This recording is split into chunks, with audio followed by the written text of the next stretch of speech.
Chapitre 20. Agartha, les chasseurs Hurk. Guzog courait maintenant depuis 3 heures sur la plaine verglacée. Un traîneau Skryling le suivait à bonne distance, s'arrêtant quand il s'arrêtait et repartant quand il repartait. Les 4 autres guerriers Hurk, qui s'étaient confortablement installés, n'attendaient qu'un signe de sa part pour que l'un d'entre eux prenne sa place. Hurk était le nom que les humanoïdes à face porcine donnaient à leur propre race. Leurs ennemis héréditaires, elfes, nains, bretons, les appelaient les orques. Et seuls les Norrois et les géants des glaces les qualifiaient de Skryling.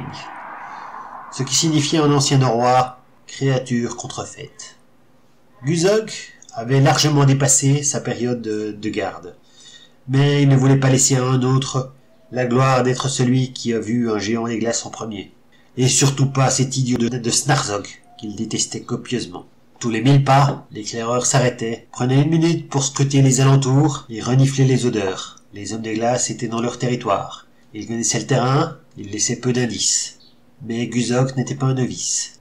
C'était la 3e fois qu'il participait à une campagne de chasse aux hommes des glaces. Ça faisait de lui un vétéran.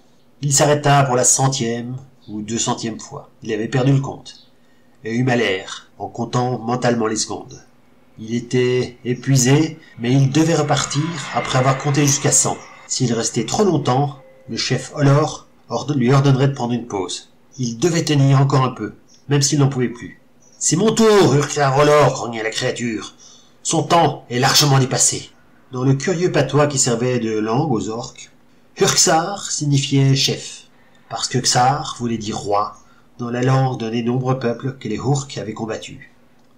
« S'il a envie de continuer, qu'il continue, » répondit le chef Olor en haussant les épaules. « Tant qu'il ne nous ralentit pas, il a le droit de courir, et ce sera pareil pour toi. »« Mais il s'est arrêté depuis plus d'1 minute, » insista la créature. Olor échangea un regard avec le guerrier qui tenait les rênes du traîneau. C'était un personnage massif, dont les canines inférieures sortaient de la gueule. « Qu'est-ce que tu en penses, Guthrum ?»« J'aime pas penser. »« J'ai compté 120 !» intervint le 4e guerrier. Mais c'est pas la peine d'en faire une histoire. Ils viennent d'envoyer le signal. En effet, un trait de lumière qui émanait du bouclier de l'éclaireur mit fin au débat. Guzog se mit à courir vers le traîneau. « Bien vu, Polnik !» fit Olor, en guise de conclusion. « Tu prendras la suite de Snarzog quand il sera fatigué. Ça devrait aller plus vite que pour Guzog. » Il accompagnait ses dernières réflexions d'un gloussement moqueur, auquel Snarzog répondit par un court grognement. Ils furent interrompus par l'arrivée de Guzog et son exclamation triomphale. « Crime patholique! Je les ai vus !»« Ne jure pas comme un porcher, grogna Olor. Qu'est-ce que tu as vu ?»« Un traîneau d'hommes des glaces, un grand. Il est passé il y a plus ou moins 3 heures, et il se dirige vers le sud. Ils ne se sont même pas donné la peine de masquer les traces. »« Alors c'est sûrement un piège, grogna Snarzog. Il y a 2 ans, le démon violet a abusé nos chasseurs avec des fausses pistes, et c'est comme ça qu'il a entraîné Bazek dans une embuscade. »« Le démon violet ? Qu'est-ce que c'est que ça ?» demanda Olor. « C'est un petit géant des glaces qui nous a posé des problèmes lors des précédentes expéditions, précisa Guzog. Il est sournois et dangereux, mais les traces que j'ai vues sont celles d'un grand traîneau, tiré par des siamoks, alors que le démon violet a un petit traîneau avec des huskies. Il a des pouvoirs magiques, grogna Snarzog en crachant par terre. Il peut changer de forme à volonté, et puis, c'est un démon. »« Qui cool, siffla Guzog. C'est juste un chasseur très malin qui s'est mis de la peinture sur le corps pour se rendre effrayant. Un simple chasseur n'aurait pas pu massacrer Bazek et sa troupe. »« Bazek était un fameux guerrier, » intervint Guthrum. « J'étais dans sa troupe, au Kitar, quand il pillait les caravanes. Un jour, en pleine bataille, je l'ai vu sauter au-dessus du mur d'un bouclier de Norrois et attaquer ceux qui se trouvaient derrière. Grâce à lui, on a fait sauter le mur et on les a massacrés sans subir de pertes. Il en a tué 6 à lui tout seul. »« Oui, un grand guerrier, » ajouta Guzog.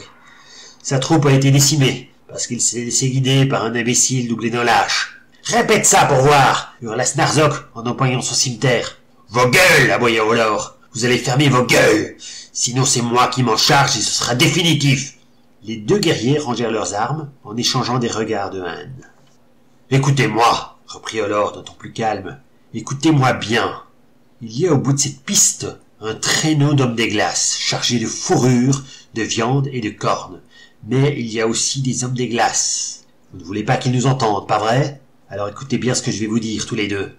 Un traîneau d'hommes des glaces, c'est 3 ou 4 individus, pas plus. Peut-être une famille. Et dans une famille, il y a toujours un jeune. Vous voyez ce que je veux dire? Un jeune homme des glaces. Ou mieux encore, une jeune fille des glaces. Ça vaut des milliers de pièces d'or sur le marché aux esclaves.